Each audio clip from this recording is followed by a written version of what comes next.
আওয়ামী লীগের দোষর এখানে এসে দালালি করতেছে।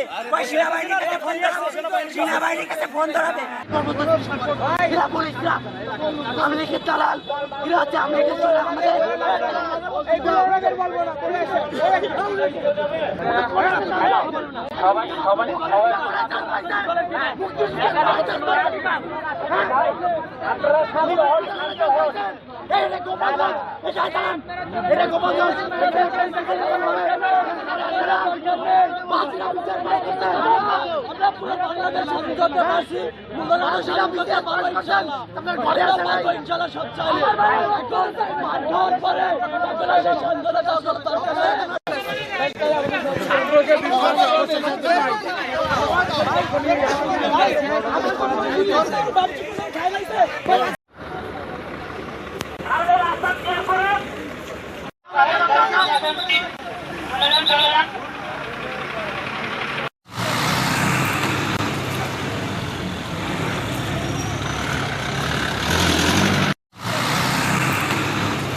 ওই গাড়ি ইমাদ গাড়ি আমার ওভারটেক করছে, ওভারটেক করে হালকা একটু চাপ খাই তো ছাত্র কাছে রাপ চালাইলো, কারণ একটু ধরো একটু সাহায্য করি। যাক, ও যখন রাত্রি উড়াইতে গেছে তখন আমি কি দাঁড়াইছি, ছাত্ররা দাঁড়াইতে আমি দাঁড়াইছি, মানে বাইক মারা দাঁড়া দরকার না, ওই চাপ হয়ে থাকে, ঠিক আছে।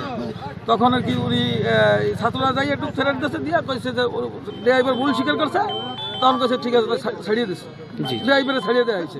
কিন্তু পরবর্তীতে এই সাইডে যখন আসছে তখন এই কাউন্টার তর্ক বিতর্ক করে এক ছাত্র একটা চল দিচ্ছে। একটা বাস ছিল, খুব বেপরোয়া চালাচ্ছিল। তো আমরা তাকে প্রথমে মানে আমাদের কাছে হ্যান্ড মাইক ছিল, আমরা হ্যান্ড মাইকে বললাম ভাই আপনি একটু আস্তে চালান। উনি কোনো শোনাশুনি নেই। পরে স্টপেজ হয়ে আমরা ওনাকে বললাম ভাইজান আপনি একটু আস্তে চালান, এইভাবে চালালে তো ক্ষয়ক্ষতি হবে। এর মধ্যে তারা ওখানের বাস কাউন্টারে যারা ছিল তারাও এগিয়ে আসলো, এসে এবার আইসে বলতেছে কী হয়েছে করতেছে। পরে পিছন থেকে এক ভদ্রলোক উনি এসে বলতেছে ওই যে ছাত্র মার, বলা মাত্র দেখলাম আশপাশে সবাই মিলে আমাদের মারা শুরু করলো, আমাদের ফেলা ইচ্ছা মতো পিটাইলো। এই হচ্ছে কাহিনী, এছাড়া আর কিছু হয়নি। আর তারপরে আমাদের এই অবস্থা। পুলিশ আসছে, এই যে থানা থেকে পুলিশ গেছে, পুলিশের কোনো ভূমিকা নাই। পুলিশ গিয়ে এভাবে হাত ধরে দাঁড়ায় আছে, পুলিশ বলতেছে আমাদের একটু জায়গা করে দেন আমরা যাই। পুলিশ যদি আমাদের সাথে কাজ না করে তাহলে পুলিশ সংস্কারের কী সংস্কার হইল? তারা যে পুলিশ সংস্কার বলতেছে, কিসের সংস্কার হচ্ছে? তাদের তো কিছুই হচ্ছে না, তারা তাদের মতোই আছে। প্রশাসনের ব্যাপারে প্রশাসনে কিছুই নাই, প্রশাসন এসে এইভাবে দাঁড়ায় আছে, তারা হাতে বন্দুক নিয়ে। বললাম যে ভাই একটা গুলি করে একটা ফাঁকা আওয়াজ দেন, চলে যাক। ছাত্রদের বেলায় যখন মারতে আসতেছে, ছাত্রদের যখন মারা হচ্ছে তখন তারা গুলি করতে পারতেছে, অন্য সময় তাদের নীরব, তাদের কোনো কাজ নেই। আপনার বৈষম্যবিরোধী ছাত্র আন্দোলনের কেন্দ্র ঘোষিত প্রোগ্রাম অনুযায়ী 31শে ডিসেম্বরে আজকে আমরা শহীদ মিনারের উদ্দেশ্যে রওনা দিয়েছিলাম।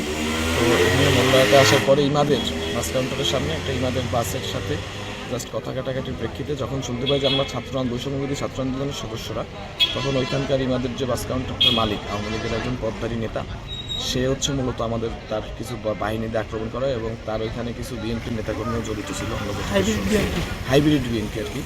এরা হচ্ছে বিভিন্নভাবে ছাত্রদেরকে মারার চেষ্টা করছে, এবং পরবর্তীতে শোনা গেছে স্ট্যান্ড বাঁচাইতেও বিএনপির সেই আহ্বায়ক আসছিল জামাল শিকদার নামে। তো এইভাবে যদি বিএনপি আওয়ামী লীগ মিলে বা আওয়ামী লীগের দোষকদের সাথে যদি বিএনপির এইসব নেতাকর্মীরা একসাথে মিলেমিশে ছাত্রদের উপর আক্রমণ করে দিনে, তাহলে তো আমরা আসলে দেয়ালে আমাদের পিঠ থেকে যাবো, তখন আসলে আমাদের নিয়ম শৃঙ্খলা মানা থাকবে না। আজকের মতো যে সংঘর্ষ হয়েছে এরকম প্রতিনিয়ত চলবে সারা বাংলাদেশে, তো এটা তো দেশের জন্য আসলে ভালো কিছু বয়ে আনে। আমরা আগামীকালকের মধ্যে আইনি মামলা বলে তারপরে আমার নাম সাকিব। বিষয় হলো আমাদের হচ্ছে খুলনা থেকে 20টার মতো গাড়ি আসছে বাস। তো কিছু গাড়ি আগ পিছ হওয়ার কারণে ইমাদ গাড়ি আছে আমাদের একটা গাড়িতে চাপ দিছে।